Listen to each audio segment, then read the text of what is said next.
Palavra da Verdade, com Hernandes Dias Lopes. Abra sua Bíblia então em Abacuque capítulo 1, versículo 1. Abacuque 1:1. Abacuque não é um livro fácil de encontrar, hein? Só tem uma folhinha na Bíblia. Fica depois de Naum e antes de Sofonias. Não sei se isso ajuda tanto.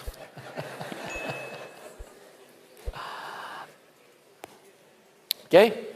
Está lá na tela. Vamos ler juntos. Sentença revelada ao profeta Abacuque. Essa palavra sentença no hebraico é peso, é carga. Ou seja, a mensagem que ele recebe por revelação de Deus não é uma mensagem palatável, fácil de deglutir, pesada. É uma mensagem de juízo, é uma mensagem de perplexidade, porque Abacuque, nesta obra tão pequena, que tem apenas 3 capítulos, ele trata de política internacional, ele trata de opressão econômica, ele trata de violação de direitos humanos, ele trata de violência e trata de decadência espiritual. Ele faz uma espécie de diagnóstico da sua nação, especificamente aqui Judá, que está no seu momento mais crítico, depois da morte de Josias, que foi o último rei piedoso de Judá. As reformas espirituais implementadas por Josias e uma espécie de reavivamento que ele experimentou nos seus dias tinham se apagado, e os demais reis que surgiram da mesma descendência de Josias entraram numa rota de colisão, pisando assodadamente no acelerador rumo ao desastre.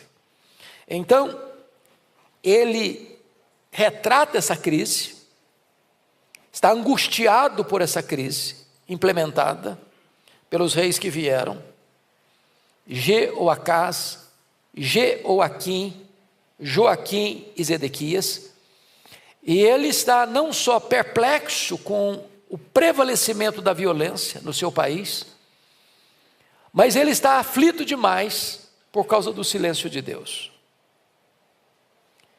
E ele fica questionando o modo de Deus agir. Por que que Deus vê a violência e não faz nada? Por que que Deus vê a nação caminhando celeremente para o abismo e não puxa o freio de mão? Só que quando Deus resolve falar, ele entra mais em crise ainda. Porque a resposta de Deus o deixou mais perturbado do que o próprio silêncio de Deus. Porque quando Deus resolve falar, Deus vai dizer para ele o seguinte: olha, Abacuque, o fato de eu estar em silêncio não significa que eu não estou agindo. Então escute isso, porque vai retinir nos ouvidos. Eu estou trazendo os caldeus, uma nação amarga, impetuosa, para disciplinar o meu povo. E aí ele entra mais em pânico ainda, porque a grande angústia dele é defender o caráter santo de Deus. Como Deus, sendo santo, pode usar alguém tão mau, tão ímpio, para disciplinar o seu próprio povo? E aqui está um ponto, irmãos, que nós precisamos parar e refletir. Porque quando o povo de Deus se afasta de Deus, Deus pode levantar líderes maus para fazer o povo gemer. E Deus pode levantar superpotências opressoras. E aqui está essa angústia desse homem. Judá está à beira do colapso político, econômico, moral e espiritual. Em outras palavras, o cativeiro é inevitável. É inevitável. Bom, então vamos falar um pouquinho sobre o homem Abacuque. Esse profeta só tem 2 vezes o seu nome mencionado na Bíblia. E essas 2 vezes ocorrem no seu próprio livro. Veja comigo, capítulo 1, verso 1, sentença revelada ao profeta Abacuque. E a segunda vez, e só então aparece, está no capítulo 3, verso 1, oração do profeta Abacuque sob a forma de canto. Então, não é um homem popular, não é um homem conhecido. Seu nome só aparece 2 vezes e só aparece na sua própria obra. Porém, Abacuque tem uma grande repercussão no Novo Testamento. Por quê? Porque o texto clássico dele, que é a base e a essência do livro dele, é repetido 3 vezes no Novo Testamento. Então, olha comigo aí, qual é o texto clássico dele? É o capítulo 2, versículo 4. Essa é a essência do livro de Abacuque. Põe na tela para ler todos. Vamos lá? Eis o soberbo, sua alma não é reta nele, mas o justo viverá pela sua fé. Vamos ler todos juntos agora para entendermos bem. Vamos todos juntos? Eis o soberbo, sua alma não é reta nele, mas o justo viverá pela sua fé. Então, o justo viverá pela sua fé vai ser repetido no Novo Testamento 3 vezes. Vamos lá para ver onde que aparece? Abra aí comigo em Romanos 1,17. Romanos 1,17.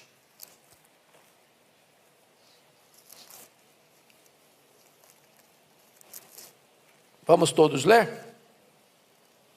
Visto que a justiça de Deus se revela no Evangelho, de fé em fé, como está escrito, o justo viverá por fé. Então, essa é a grande tese do apóstolo Paulo na carta aos Romanos. O justo viverá por fé. Segunda vez que o Novo Testamento repete esse texto de Abacuque, está lá em Gálatas, capítulo 3. Abra aí comigo. Gálatas 3, versículo 11. Vamos toda a igreja ler comigo. Vamos lá? E é evidente que pela lei ninguém é justificado diante de Deus, porque o justo viverá pela fé. Então é essa a verdade essencial do Evangelho, aqui pontuada em Gálatas 3,11. E finalmente, Hebreus 10, 38. Leia aí comigo, Hebreus capítulo 10, verso 38. Vamos juntos? Porque, todavia, o meu justo viverá pela fé, e se retroceder nele, não se comprais a minha alma. Então, note comigo, que embora o nome dele só aparece 2 vezes, e as 2 vezes no seu livro, o que ele ensinou veio a se tornar a base, o núcleo, o alicerce do próprio Evangelho, repetido 3 vezes nas cartas mais importantes do ponto de vista doutrinário, do ponto de vista da doutrina da salvação pela fé, justificação pela fé, que é Romanos, que é Gálatas e que é Hebreus. A palavra Abacuque, o significado literal é abraço. E alguém disse que esse abraço é um abraço de luta. É o abraço que o anjo fez com Jacó lá no Val de Jaboque, de uma batalha. Porque esse camarada está em luta contra quem? Ele está em luta contra o seu povo, ele está em luta contra o seu Deus, e ele está em luta contra a sua consciência. Porque com o seu povo ele está dizendo, meu Deus, a violência está dominando. A violência está nas ruas. Nota aí comigo, ele vai gritar, violência, não salvarás. Mostras minha iniquidade, me faz ver a opressão, a destruição e a violência estão diante de mim. Há contendas, há litígio, se suscita, a lei se afrouxa, a justiça nunca se manifesta, o perverso cerca o justo, a justiça é torcida, ele está em crise com o que está acontecendo com a sua nação. Depois ele tem crise com Deus. Quando vê que Deus está dizendo, eu estou trazendo os caldeus. uma nação amarga, para disciplinar o meu povo. Ele entra em crise agora com Deus. Não é possível, o Senhor é santo, vai usar gente pior que nós para nos disciplinar? E ele está em crise com a sua consciência, porque na mente dele não dá para entender como Deus, sendo santo, não pode contemplar o mal, está disciplinando o seu povo, usando a Babilônia como vara da sua ira. Então, esse abraço aí talvez seja um abraço de luta mesmo. Então vamos entender o tempo que ele está profetizando. O Abacuque. Abacuque é contemporâneo de Jeremias. Jeremias foi aquele profeta que profetizou logo antes do cativeiro babilônico e que foi testemunha ocular da invasão de Jerusalém, da destruição de Jerusalém, da destruição do templo de Jerusalém e do exílio do povo sendo levado para a Babilônia como escravo. Abacuque profetiza também nesse período. E é o período final do reino do sul. O reino do norte, as 10 tribos do norte, vocês bem sabem, já tinham sido levadas para o cativeiro. Em 722 a.C., pelo poderoso Império Assírio. Depois, isso foi no período de Ezequias. Ezequias morre, o seu filho Manassés governa, 55 anos, o pior rei, e em virtude dos pecados de Manassés, Deus dá a sentença, o cativeiro vai acontecer, é irremediável, é irreversível. Manassés morre, o seu filho Amon assume o governo, tão mal quanto ele. Aí Amon morre muito rapidamente, e o seu filho Josias, um homem piedoso, faz uma linda reforma, mas não foi suficiente.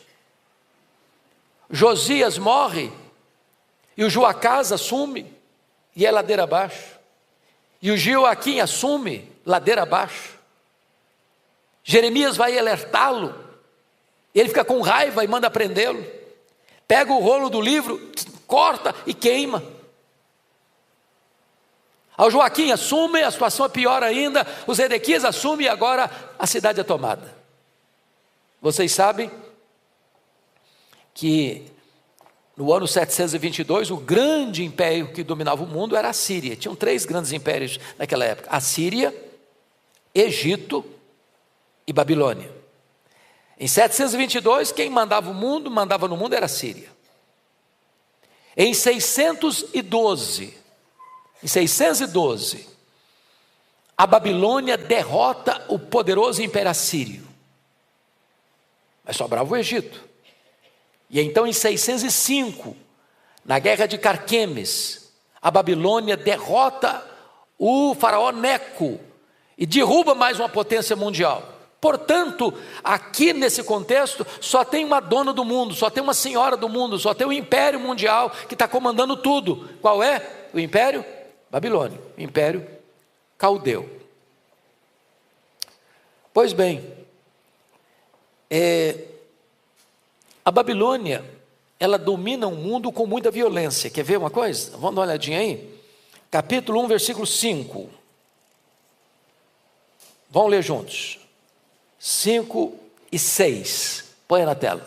Toda a igreja comigo.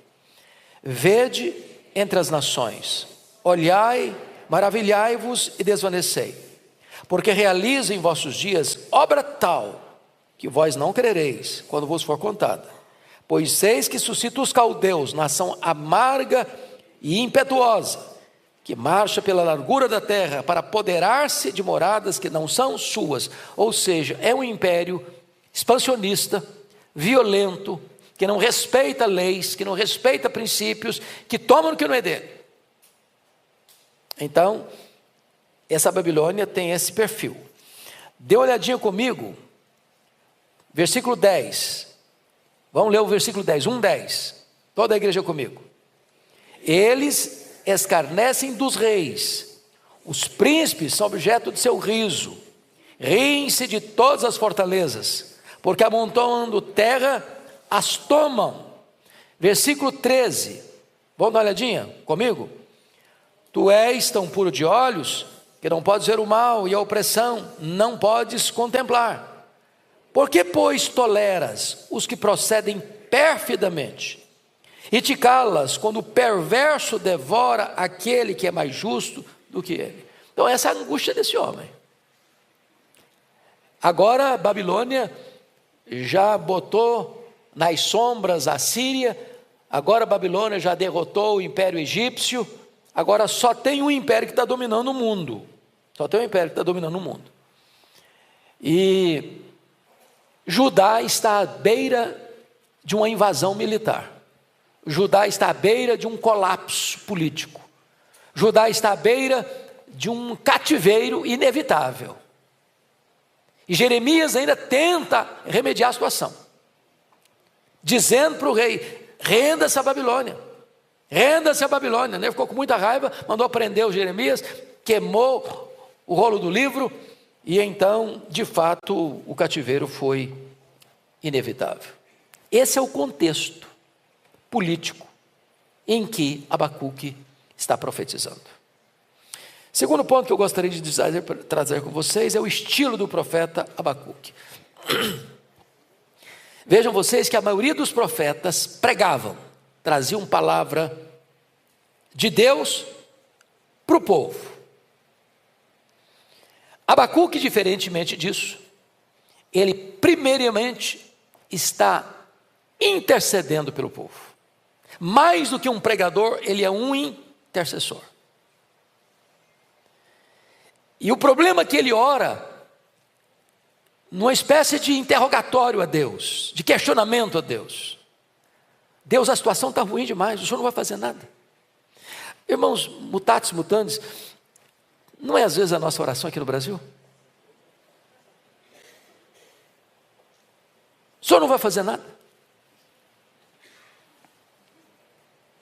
A crise está aí, está instalada, está posta. E a grande angústia de Abacuque, é por isso que esse livro é tão contemporâneo, é a minha, é a sua, é a nossa angústia em relação ao Brasil e ao mundo nos dias que estamos vivendo.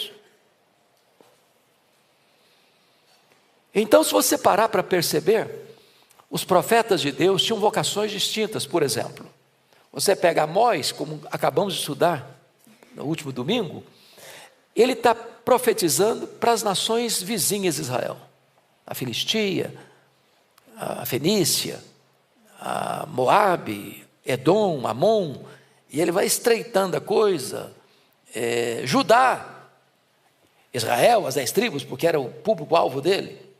Se você pega Isaías, ele está profetizando para as nações. O nosso Deus não é o Deus só da igreja, não é um Deus eclesiástico, Ele é o Deus do mundo, Ele é o Deus do universo, Ele é o Deus das nações. Ele se importa com a política internacional, Ele se importa com as transações internacionais, Ele se importa com a economia do mundo, Ele se importa com a justiça social. Ele é o Deus que está governando tudo. Se você olha, por exemplo, o profeta Jonas, o que ele vai fazer? Ele vai profetizar para a capital da Síria, para Nínive, uma cidade má.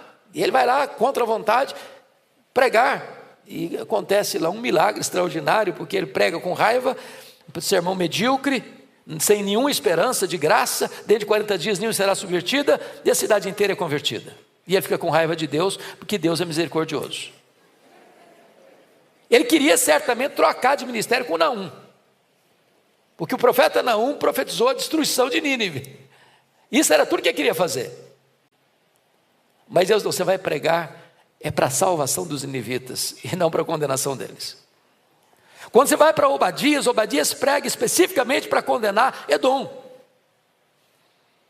Quando você vai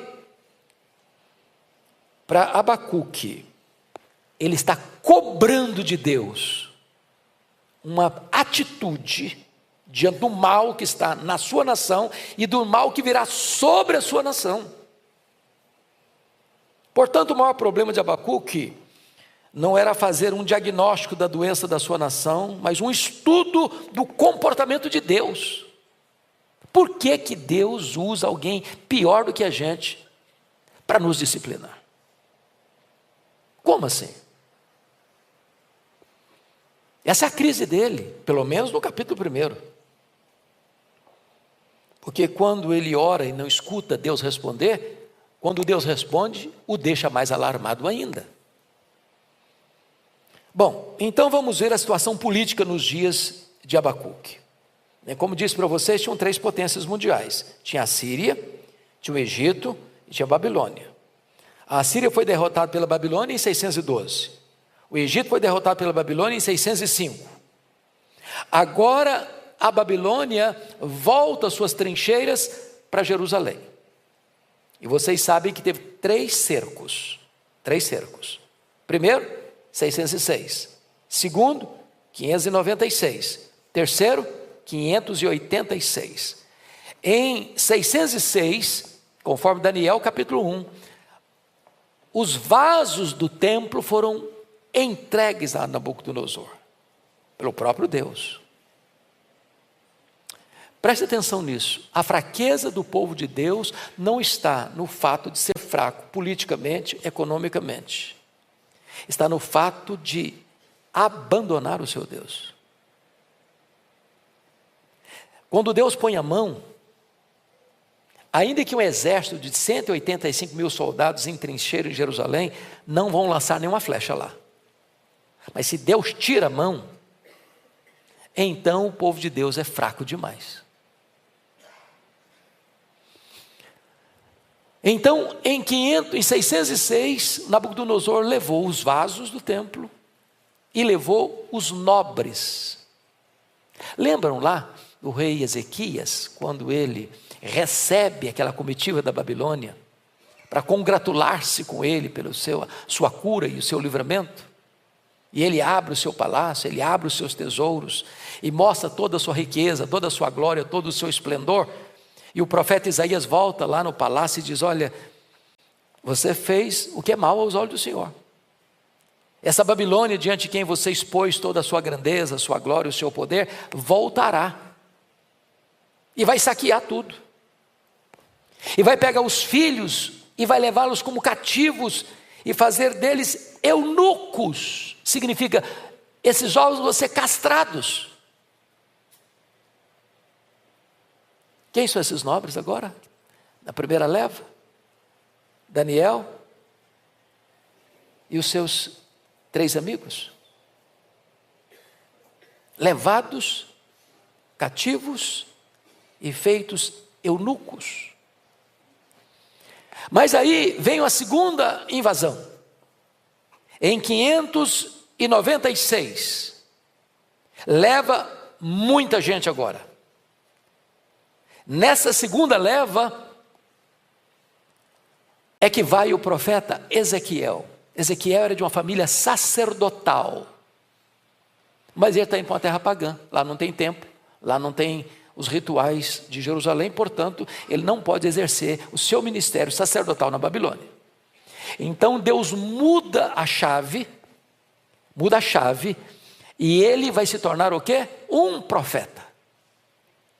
Vai profetizar onde? Lá na Babilônia. Ele é levado cativo. E lá da Babilônia é que ele profere a sua mensagem. E agora, então, finalmente, em 586, depois de um cerco de 2 anos, dolorosíssimo, porque você sabe que Jerusalém está no topo de uma montanha, 800 metros acima do nível do mar. Cercada a cidade, não entra nada, não sai ninguém. E chega uma hora que a despensa fica vazia. A fome é crudelíssima, a ponto de, Lamentações de Jeremias, o profeta afirmar que as mães comiam os corpos de seus próprios filhos. E que mais felizes foram os que morreram à espada dos que os que morreram de fome dentro dos muros de Jerusalém. A situação é gravíssima. E esse é o contexto em que Abacuque está pronunciando a sua mensagem. Pois bem, 586, então, depois de 2 anos de cerco, Nabucodonosor destrói a cidade, arrebenta os muros, incendeia o templo, porque o templo já tinha sido espoliado, saqueado, o ouro tirado, estava depredado, dilapidado, depauperado. E então levam as riquezas e levam o povo. 70 anos de cativeiro. Abacuque está profetizando exatamente nos portais desse cativeiro. Vamos ver agora, em quinto lugar, a situação religiosa nos dias de Abacuque. Preste atenção nisso aqui, irmãos. O reino de Judá, nós temos 19 reis, né, governando. E me permita fazer uma retrospectiva antes, porque essa tragédia toda está acontecendo por um erro de um homem que é aplaudido ainda hoje. Que homem é esse? Salomão. Salomão foi uma grande bênção. Deus o amou. Deus prometeu que ele ia suceder Davi. Houve uma conspiração do seu irmão Adonias para tomar o trono. Davi estava de cama, doente, mas ainda teve fibra para reverter a conspiração do Adonias e colocar o Salomão no trono. Salomão começa com humildade, dizendo: eu sou uma criança, Senhor, eu não sei governar. Deus pede o que você quiser. E ele pediu sabedoria para Deus. E Deus deu, além de sabedoria, Deus deu o quê? Riquezas incomuns. Mas havia um job description sobre o que seria um rei em Israel. Isso 500 anos antes do primeiro rei ser constituído em Israel. Está lá em Deuteronômio capítulo 17. E Deus disse que o rei de Israel não podia fazer 3 coisas básicas. Aliás, 4 coisas que ele tinha que fazer. Primeiro, ele não podia multiplicar para si cavalos. Por que não? Porque o rei de Israel não deveria confiar na força do seu exército. Cavalo era a maior força de guerra. Era o maior tanque de guerra da época, era um cavalo. Segundo, ele não podia multiplicar para si ouro. Por quê? Porque não podia confiar no seu poder econômico. Terceiro, ele não podia multiplicar para si mulheres. Por que não? Porque os casamentos desses reis eram casamentos diplomáticos, de alianças com nações pagãs, que tinham outros deuses, outras crenças. Então trazer essas mulheres para dentro de Jerusalém, para o harém do rei, era expor esse rei a um grande risco de se envolver com essas divindades pagãs. O que de fato ocorreu. Porque a Bíblia diz que o Salomão, chegou um período da vida dele, que ele que construir o templo de Jerusalém, constrói capelas aos deuses pagãos em frente ao templo de Jerusalém. Não bastasse isso, ele mesmo passa a se prostrar diante desses deuses pagãos. E a quarta coisa que Deus exige do rei é que esse job description tinha que estar escrito na mesa dele, para ele ler todo dia, para não se esquecer desses compromissos. Porque Salomão perverte isso que Deus lhe deu. Deus diz: pois é, eu vou tomar o reino de você. Não vou tomar nos seus dias, não por amor do seu pai, não por amor a você, não por amor do seu pai, não vai ser nos seus dias. Mas aconteceu no reinado do filho dele, Roboão.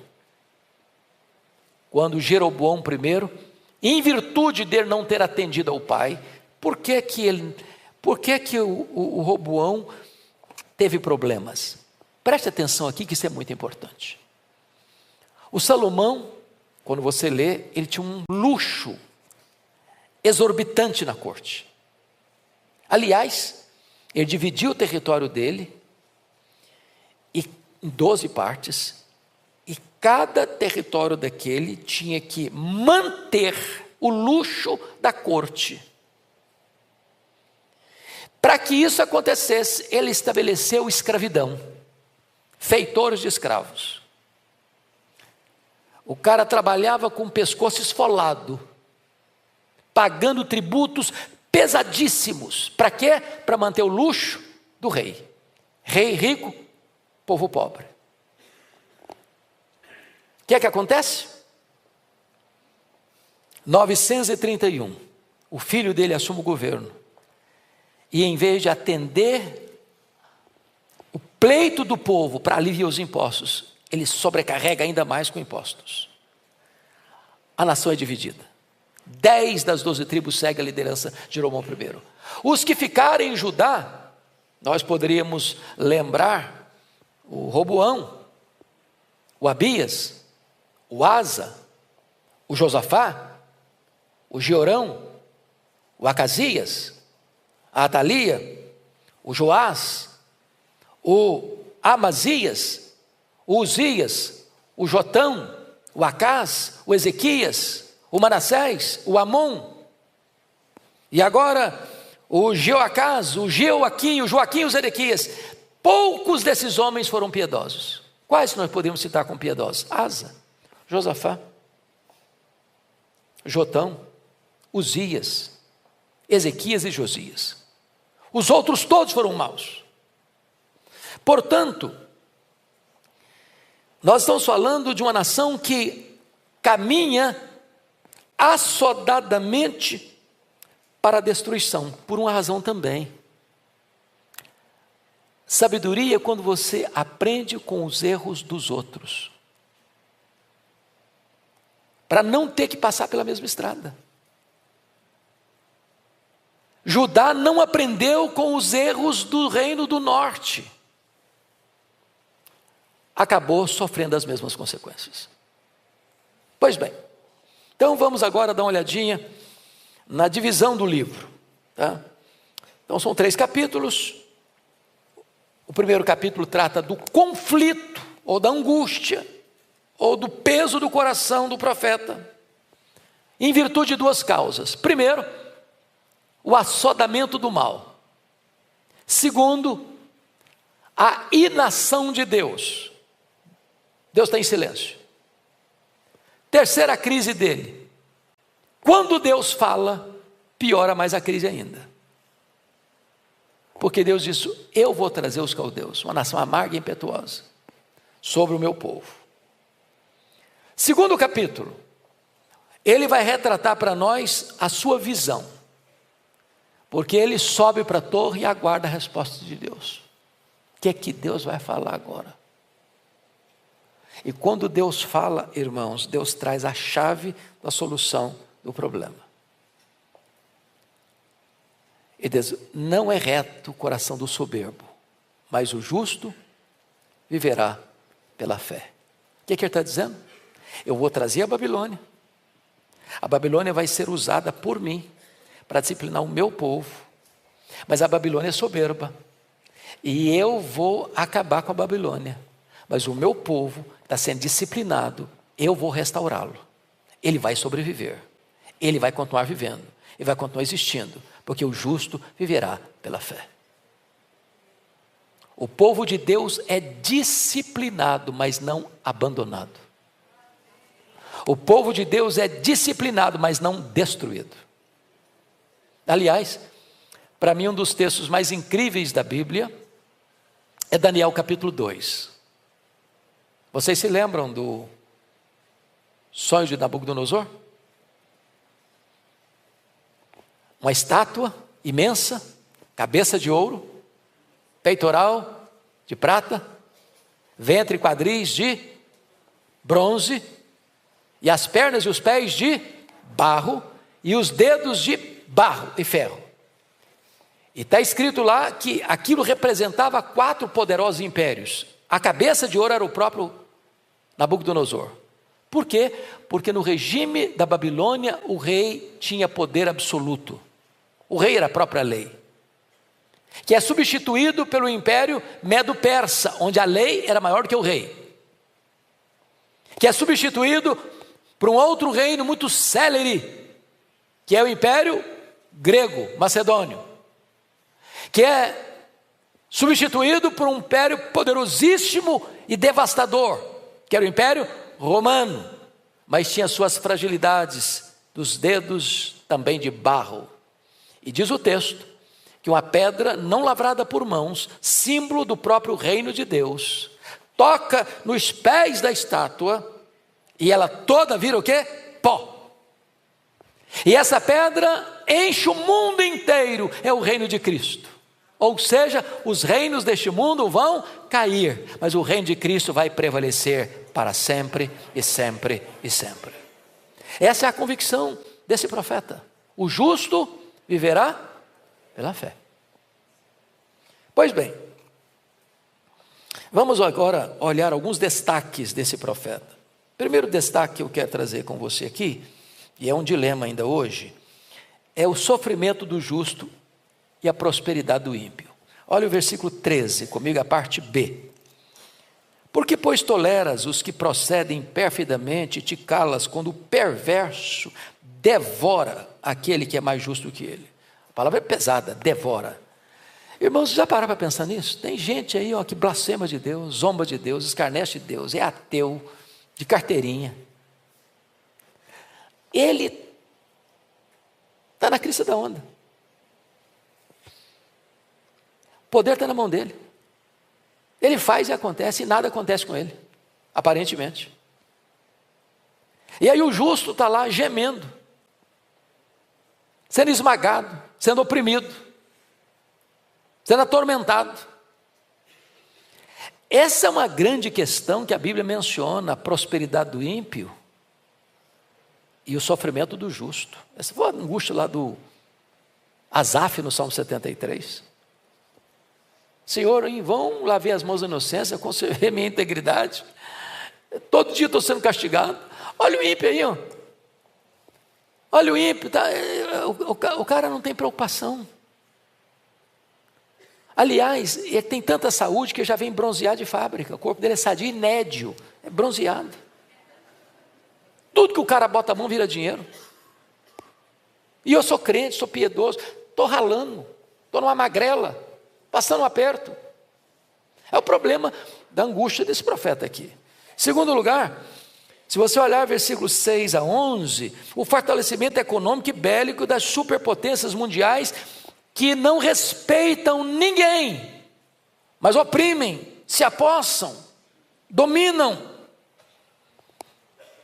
Versículos 6 a 11 descreve ainda, irmãos, o que nós poderíamos chamar de guerras truculentas.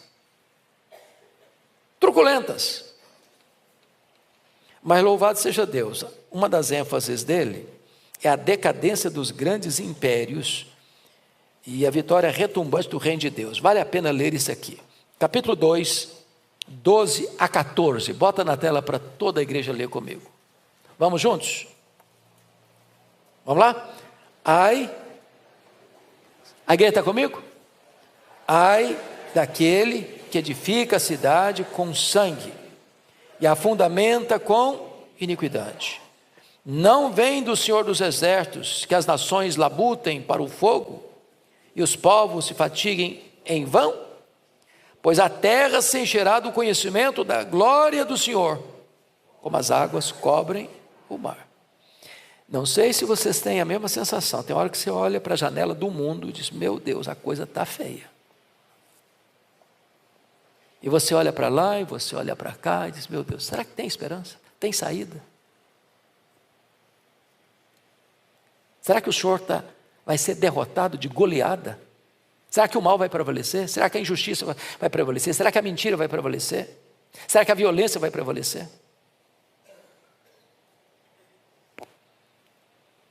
E a resposta de Deus é a seguinte: o mal não vai prevalecer, a mentira não vai prevalecer, a injustiça não vai prevalecer, o ímpio não vai prevalecer, porque a terra se encherá da glória do Senhor, como as águas cobrem o mar. Deus é o vencedor, invicto nessa batalha. A história não está à deriva, a história não é cíclica, a história não é um caminhão sem freio ladeira abaixo.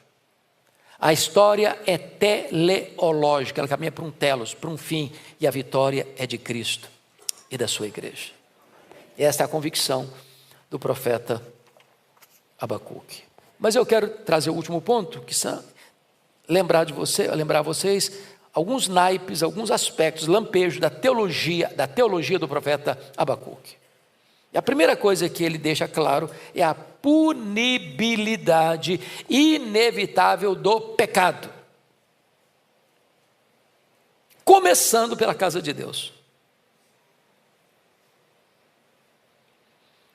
Ou seja, o fato de Deus amar você a mim, não nos isenta de sermos disciplinados por Deus. Deus não faz vistas grossas dos pecados do seu próprio povo. O juízo começa pela casa de Deus. E quando um crente peca, o pecado dele é mais grave, é mais hipócrita e é mais danoso do que o pecado do ímpio. Porque ele peca contra o maior conhecimento. Porque ele diz e conclama pessoas a viverem em santidade. E quando ele peca, mais gente é atingida.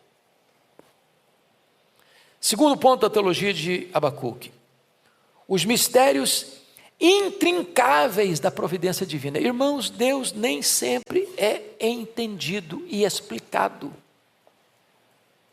Se eu pudesse entender tudo que Deus faz, eu estaria no nível dele.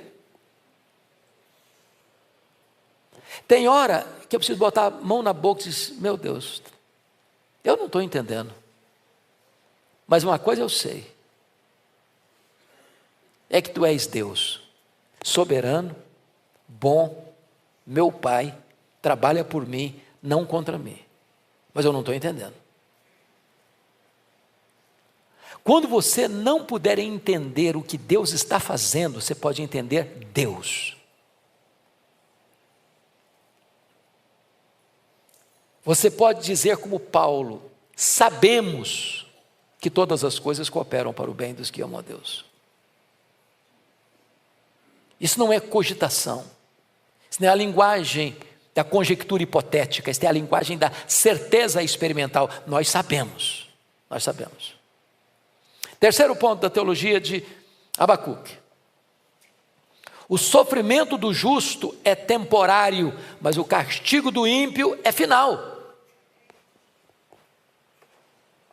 Deus disciplina, irmãos, não é para destruir, Deus disciplina é para restaurar. É por isso que a Bíblia diz que se nós não fôssemos disciplinados, nós seríamos bastardos. Mas porque somos filhos, Deus nos disciplina. E eu gosto dessa figura porque é uma linguagem bem humana nossa, né? Por exemplo, pai e mãe que têm responsabilidade, disciplinam os filhos. Mas pai e mãe que têm responsabilidade, não disciplinam um garoto peralta na rua. Você encontra um menino fazendo uma traquinagem na rua, desrespeitando o pai dele. Você já viu cena assim? Menino pega uma birra e os pais passam vergonha, porque o pai e a mãe não sabem fazer, não sabem disciplinar, não sabem botar limites. Você não tente entrar nessa não, que é fria. Não é seu filho, você não tem nem direito nem responsabilidade. Agora, se é seu filho, você sabe distinguir o que é peraltice infantil e o que é rebeldia. Por exemplo, domingo, na hora do culto, café posto na mesa, aquela toalha branquinha que você tirou da gaveta, bota o suco. Aí o menino esbarra no copo de suco, torna na mesa, molha a roupa. Isso aí, às vezes, é falta de equilíbrio motor. Não merece disciplina. Talvez, cuidado, filho. Agora, pensa na cena. Você botou a mesa e o menino pega o copo de suco de laranja e joga o copo na mesa. Eu não quero esse suco. Quebra o copo, faz uma bagunça. Aí não é peraltice. Aí é o quê? Rebeldia. Se você não disciplinar, você vai criar uma cobra dentro de casa. Deus é do mesmo jeito. Deus não premia o pecado. Quando o povo de Deus fica com a cerviz dura, com a nuca dura, não se curva, Deus vem e disciplina. Não para destruir, mas para restaurar. Outra coisa da teologia dele, quinto lugar.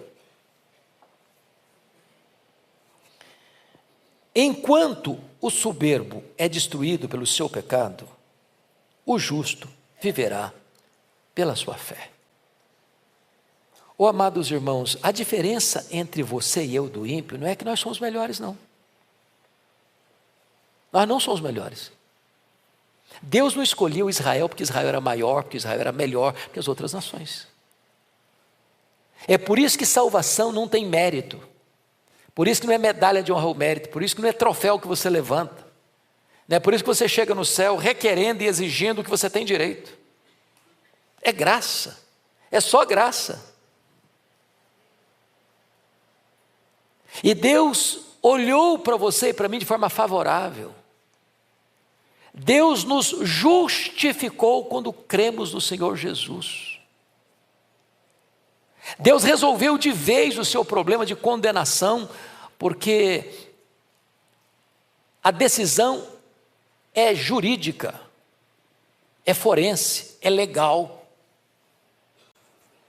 A justificação não tem graus. Não acontece dentro de você, acontece lá no tribunal de Deus. Quando Deus declara que você não tem mais débito, que você não tem mais dívida, que o seu pecado, a sua condenação já não existe mais, porque um outro alguém, seu substituto legal, assumiu o seu lugar e sofreu o golpe que a lei exige que sofra, o salário do pecado e a morte, e Jesus morre em nosso lugar.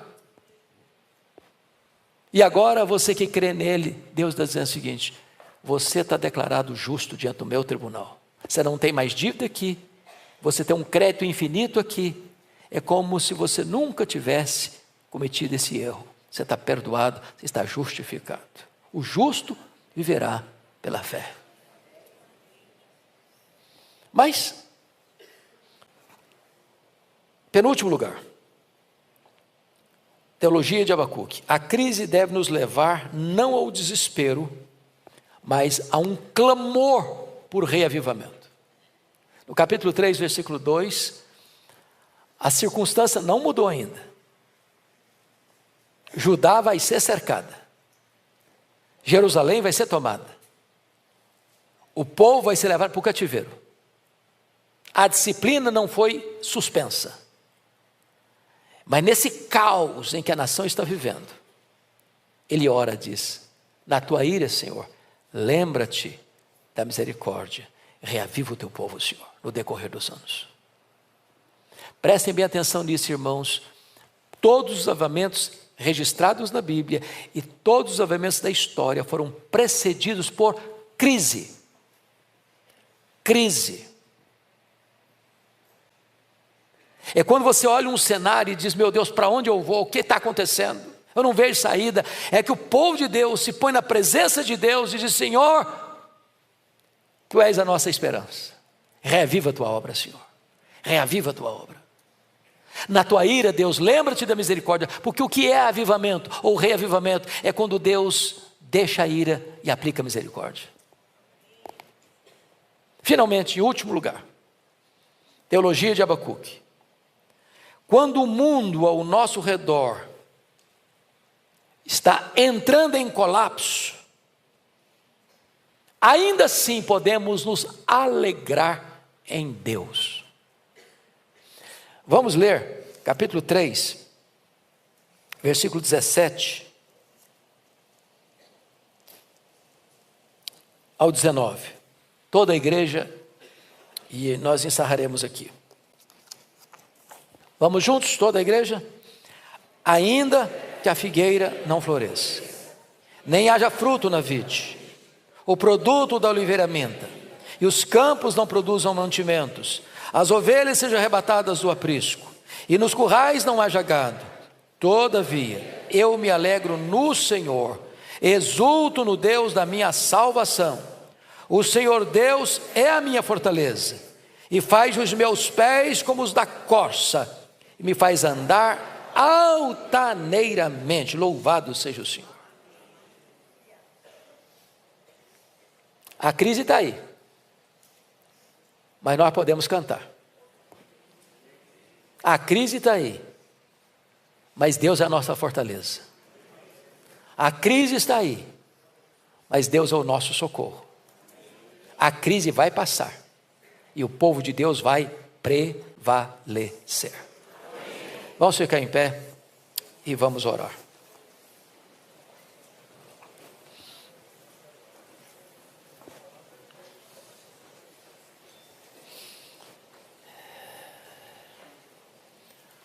Ó Deus, a Tua palavra é tão preciosa, ela é tão atual, ela é tão viva, ela é tão poderosa. E nós estamos gratos a Ti porque neste domingo nós podemos, com toda a liberdade, abrir a Tua palavra e estudá-la. Agradecemos-te, Deus, por esse tempo, onde a Tua palavra pode guiar os nossos passos, ser luz para o nosso caminho. Meu Deus, Tu conheces as angústias e dores dos Teus servos. Tu conheces, Deus, as crises que assolam a nossa nação e as nações do mundo. Tu sabes, meu Deus, que tantas vezes temos clamado e encontrado silêncio.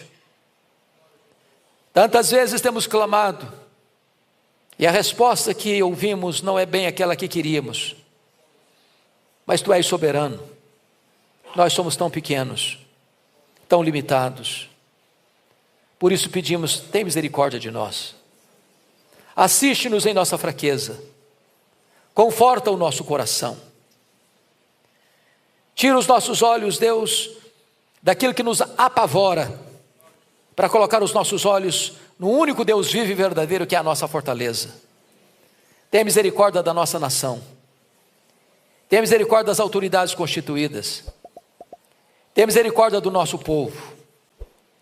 Tenha misericórdia da Tua igreja nesta nação.